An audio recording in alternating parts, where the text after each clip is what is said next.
Assalamualaikum warahmatullahi wabarakatuh. Kita bertemu kembali pada sesi kali ini.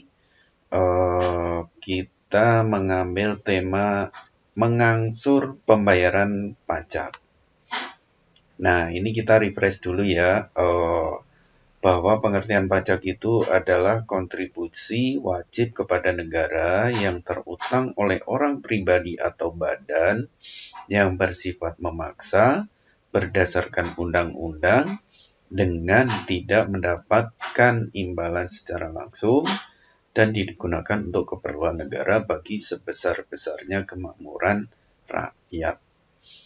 Kemudian apa yang dimaksud utang pajak adalah pajak yang masih harus dibayar termasuk sanksi administrasi berupa bunga, denda, atau kenaikan yang tercantum dalam surat ketetapan pajak atau surat sejenisnya berdasarkan ketentuan peraturan perundang-undangan perpajakan.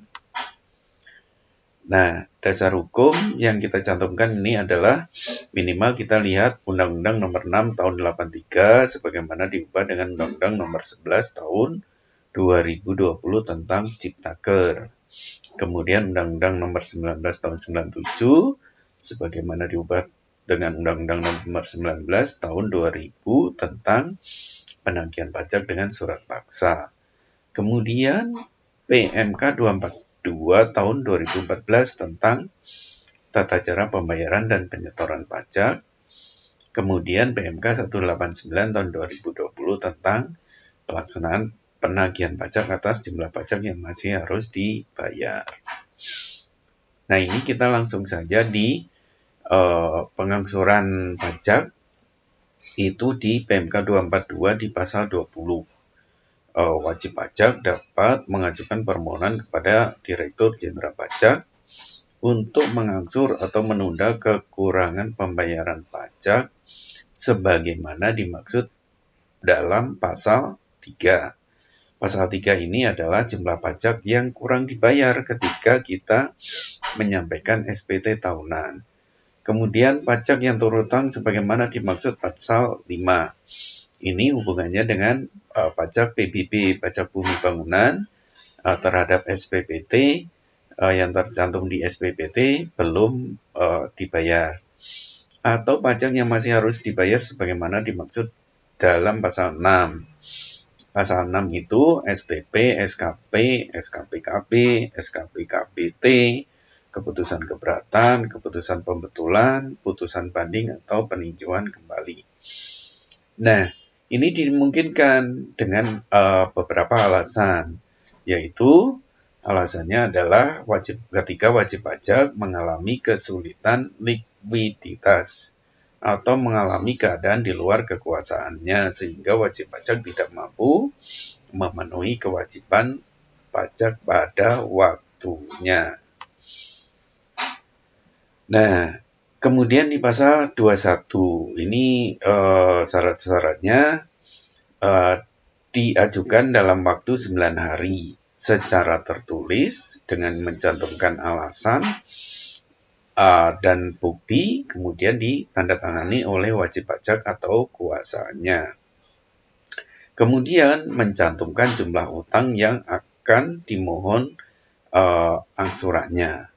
Nah, khusus untuk pajak bumi bangunan, dengan catatan tidak ada tunggakan tahun-tahun sebelumnya. Kemudian dilampiri SPPT, SKP, atau STP yang akan diangsur.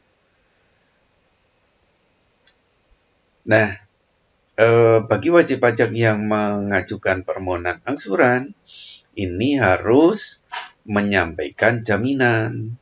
Jaminannya bisa berupa garansi bank, dokumen kepemilikan barang bergerak, misalnya BPKB mobil, BPKB kendaraan, penanggungan utang oleh pihak ketiga, ini piutang pajak bisa dijadikan juga jaminan.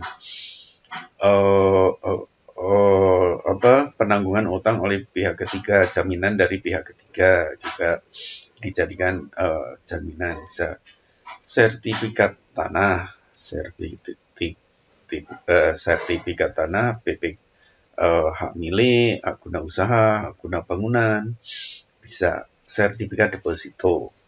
Kemudian garansi bank ini wajib apabila wajib pajak mengajukannya sudah lewat jangka waktu pengajuan sebagaimana tadi disebut di pasal 21 yaitu 9 hari. Nah, kalau lewat itu harus memberikan jaminan dalam bentuk garansi bank.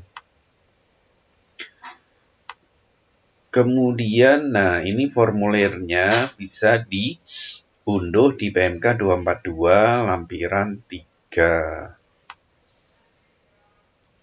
Nah, berapa kali atau berapa jangka waktu yang diberikan oleh Direktorat Jenderal Pajak di pasal 25 disebutkan maksimal 12 bulan diberikan oleh kantor pajak.